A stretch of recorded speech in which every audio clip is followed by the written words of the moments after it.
enteekateeka yonna eyaliwo mu luwombo olw'amasiko enteekateeka yonna yaggwa bulungi nnyo. Abayimbi bonna basobola okuba ate nga bajja. Abayimbirizi ba firimu bonna bajja ne bakuba. Kaziwe Kapo yakuba Wire Mukaabya. Fred Seremba nkugambye ekyali mu luwombo enteekateeka yali massive nnyo.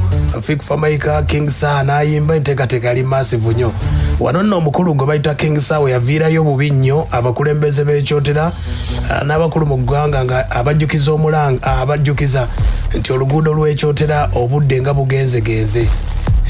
Mukulu King Saa gavumenti eri mu nteekateeka okukola oluguudo era budde bonna. Naye nga omukulu King Saa yayisaawo eddoboozi ng'agamba wadde bali mu nteekateeka ne baluddewo nnyo oluguudo lukyagaanya okuba ate nga lutereera. Nga bw'omanyi omukulu King Saa n'azaalibwa sayidi zeeyo gye bayita ekirembwe gy'azaalibwa. Kati mu nteekateeka eno yayongerezaako eddoboozi ng'abantu b'ekyotera oba oliawo ng'agamba we banaawulira ku bayimbi. Yatandika bw'ati mpola mpola, yatandikira mu kana akayimba.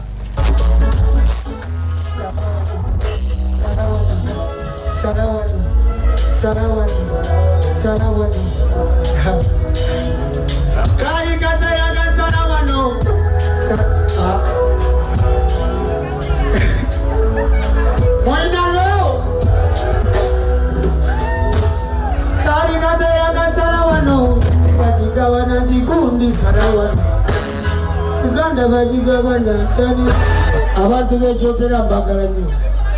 Oluguudo luno oluva Masaka okudda ekyotera ndowooza lwakubiri mu nguudo embi mu Uganda yaludda ku lw'Nakawuka. Ngenda kuddayo nalwo muyiseemu erimu. Ssebo luno lwe lujja ewaffe. Abasajja baganya okukola enguudo zaffe. Sente bazitujje mu nsawo. Enguudo baganya ozitukolera. Emirimu baganya okiteekawo. Bataddewo bubiina obuwola nga bwetutwala ebyaffe. Naye nga oluguudo ddala oluleeta banno nga gwe muyise emaali ddala. Bwe tunaayogera nga bagamba nti abo banywa enjayi nga bagitumerako. Masiko ngenda kutandika oyisaamu erimu. Oluguudo lw'ekyotera lubi nnyo naye ddala bakungu bayita wano nga batambuza emaali yaabwe. Emaali eyo kwe bagaggawalidde bonna ne bagejja obatuukako ebifaananyi biri bye beekuba edda tebifaanana bye balina kati. Kyokka n'olekera banne ekiguudo ekibi bwe kityo. Bano tugenda kufa nabo. Wamma bakyali bange ffe gye tuli ebintu byonna ize bakasolo batambulirawo tebalipootinga nti oluguudo lubi. Kyokka eno gye balina ssente gye baterese ebyobugagga byabwe oluguudo lubi. Tujja kufa nabo. Kubanga akayimba akaddakoze kasigale mu muntu yakayokoze ate ffe banatukola.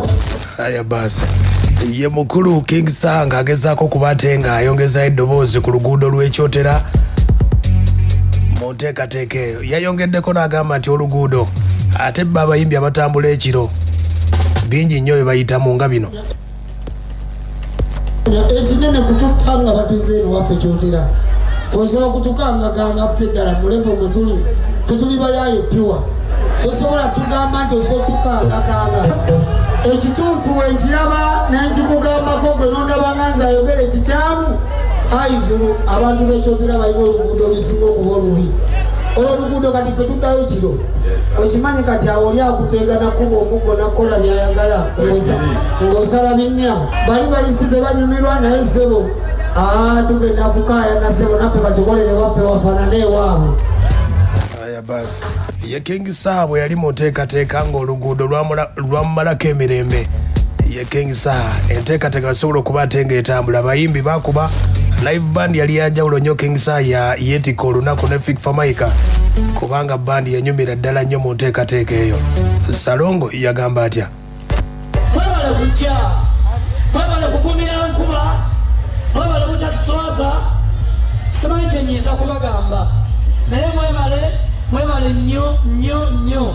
Mmala ne mukwano gwange we manju n'agamba bano abantu byaddala oba firimu ne muntu otegeeza ki nabanze sirabangako kivulu ng'enkuba etonnya ng'abantu basasula ng'ate batudde mu butebe nga bamuwa ebisi naye nga tebavaawo. Mwebale mwekubirako omugalo gw'amaanyi esange tezijja kumala. basi enteekateeka osobola okuba ate ng'etambula gwali mwoleso endongo zonna nga bwe mwaziwulira.